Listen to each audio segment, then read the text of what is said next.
Para falar do assunto, nós temos aqui o empresário Marco Stefanini, que é exatamente do setor de TI. Marco, bem-vindo aqui ao Cenário Econômico. Obrigado pela oportunidade de estar com vocês hoje aqui. O setor de TI vai voltar a pagar uma oneração maior na folha de pagamento, e isso a partir de julho. Eu digo a partir de julho porque tem um tempo para tentar reverter essa medida. Por que o setor de TI vai voltar a pagar e por que não deveria voltar a pagar? Essa é uma pergunta que a gente do setor, nós estamos nos fazendo essa pergunta. Por quê? Se a gente, na verdade, nós somos vamos dizer assim, o embrião dessa ideia da desoneração do setor, visando basicamente a formalização do emprego. Então o objetivo era aumentar o número de empregos e aumentar a arrecadação no final. Tipo um acordo ganha-ganha, né? Tipo que nem foi feito antigamente com os equipamentos de hardware, que antigamente se comprava muito equipamentos de contrabando do Paraguai, a arrecadação do governo era menor, as empresas não conseguiam vender e o consumidor tinha qualidade inferior, ou seja, era um perde-perde. Então, depois que fez a baixa do imposto, o mercado melhorou muito. Então, o conceito era o mesmo. E nós cumprimos nossa missão, aumentamos em quase 100 mil empregos, nesse período que quase todos os setores cortaram empregos, nós aumentamos 100 mil empregos. E esse ano estamos superavitários, nós arrecadamos hoje 50% a mais de imposto que arrecadávamos quando a lei foi iniciada. Quer dizer, a lógica da lei, que era aumentar a formalização do emprego e gerar mais emprego, que seria o dever de casa de cada setor, o setor de TI fez, então? Isso, exatamente. Nós aumentamos no universo de 600 mil empregos, eram 500 e hoje são mais de 600 mil na parte nossa de TI. Se você analisar todo o setor de TI, que inclui o hardware, tudo são quase 1 milhão de pessoas. Então a gente aumentou 100 mil empregos de qualificação maior, então você tem um nível de salarial bem maior. E esse é um outro ponto de como acompanhar a arrecadação, que não é só pelo INSS, também é pelo imposto de renda que o trabalhador paga. Como ele está numa faixa, a gente é um dos poucos setores que a formalização do emprego veio nas faixas maiores e que incide imposto de renda. Então você tem que somar o quanto o trabalhador está pagando de imposto de renda, de INSS e as empresas também. Se você somar tudo isso, e mais ao aumento da alíquota nossa, que era 2% e hoje é 4,5% sobre o faturamento, que é alto, é a maior alíquota. Se você somar tudo isso, nós somos superavitários em 50% de imposto. Ou seja, nós pagamos hoje 50% mais de impostos que pagávamos há 5, 6 anos atrás. Só teme que, se por acaso a desoneração for confirmada, e ela tem data para começar em julho, isso pode influenciar numa mudança na relação entre o empregador e o funcionário, como, por exemplo, mais PJ, ou seja, o trabalhador por conta que deixa de ser CLT e, portanto, tem normalmente, em boa parte dos casos, a arrecadação cai numa situação como essa, perde-se a formalidade do emprego por esse ponto de vista, e o governo quer quanto mais CLT, porque nós estamos discutindo a reforma da Previdência, e sem CLT não se arrecada tanto para a Previdência. Exatamente. Essa conta chegou no governo ou o governo tem uma conta diferente do setor? Eu acho que ele não... Porque o setor terço faz a mesma reclamação. Eu acho que o governo não fez ele não conhece o dia a dia, né, o dia a dia das empresas. O que vai acontecer, se você avaliar, o mercado de TI era um mercado 15 anos atrás, que tinha muito esse mercado que eles chamam hoje de PJs, né, pessoas jurídicas, e que, conforme uma série de iniciativas, a desoneração é parte de um grande grupo de iniciativas, não é somente essa iniciativa. Tá. Se já o aumento da alíquota de 2 para 4,5 já parou de aumentar os empregos e já houve uma certa redução. Claramente, aumentando a alíquota dessa maneira brutal que o governo está propondo, certamente vai voltar ao mercado de PJs. E aí é um tiro no pé das empresas que querem cumprir a lei e é um tiro no pé do governo, porque ele não vai arrecadar aquilo que ele está imaginando, porque as pessoas vão deixar de ser CLT, principalmente no mercado de pequenas e médias empresas. Então esse é o primeiro grande problema. Então o que o governo quer atingir, ele não vai atingir exatamente por esse movimento. O segundo que eu acho estranho, estão discutindo agora nos jornais, que o governo quer, na lei de terceirização, incluir algumas condições para diminuir a pejotização. Desculpa, terceirização não aumenta de maneira alguma a pejotização.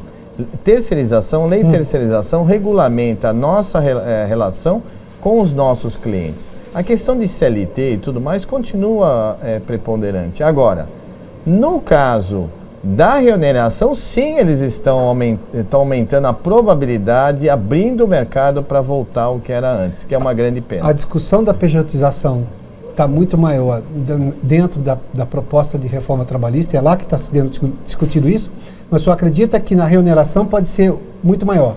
Com certeza, quer dizer, não na reforma trabalhista, na lei de terceirização. Perdão, na lei de terceirização, isso. Claro. Então, é um discurso enviesado, não está correto. Quer dizer, a discussão da pejotização, ela tem que ser inserida no contexto da reoneração. É ali que está o perigo. Conforme se aumenta muito a carga tributária e as empresas do setor de serviços, que é onde o grosso das pessoas, são as empresas que empregam o grosso das pessoas, o que acontece?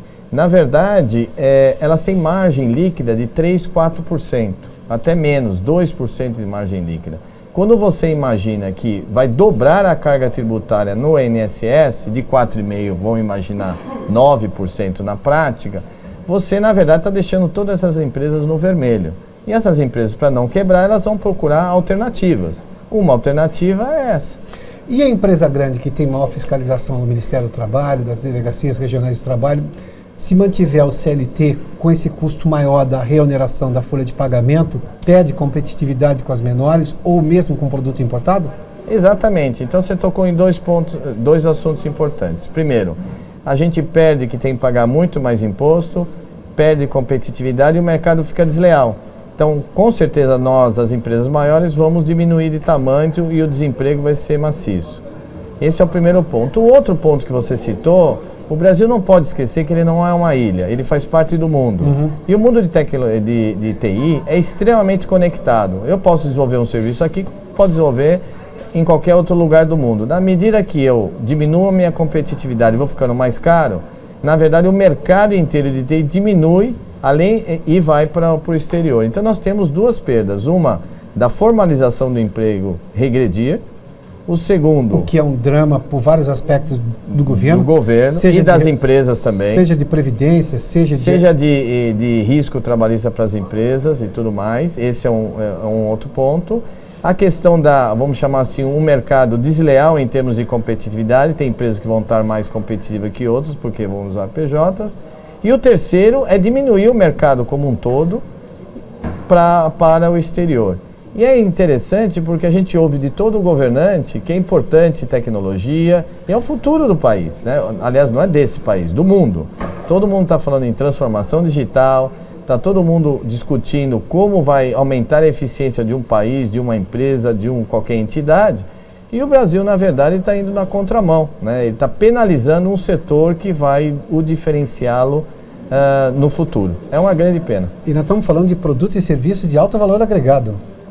Exatamente, quer dizer, é o futuro do país, quer dizer, quando você fala em transformação digital, né, você está falando em aumento de eficiência, toda essa discussão, e o Brasil vai ficar à parte, porque já, obviamente, nós já estamos sendo penalizados, que a carga tributária no Brasil é enorme, e vai ficar mais. Então, na verdade, entre o discurso e a realidade existe um gap, um espaço enorme. E é uma grande pena porque nós vamos perder competitividade na economia como um todo.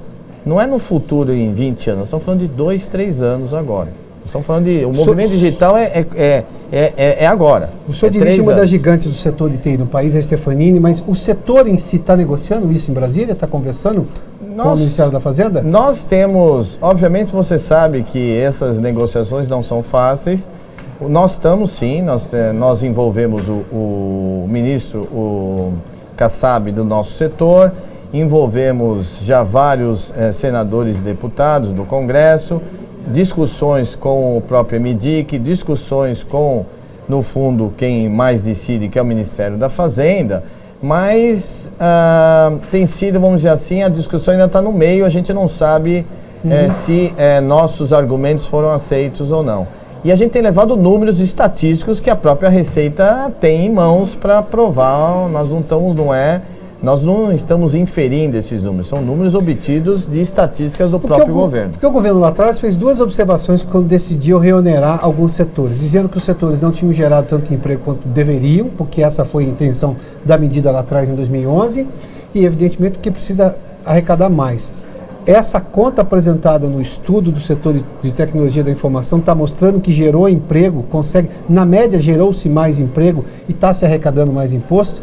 Exatamente. Porque exatamente são as duas reclamações. A conta do governo passa por essas duas coisas, não é? Exatamente. Agora, a gente levou esses números, nós estamos levando, né, porque é um processo, estamos mostrando esses números de aumento de arrecadação, aumento de emprego, e a perda de arrecadação e a perda de empregos e o reverso que vai acontecer na medida dele.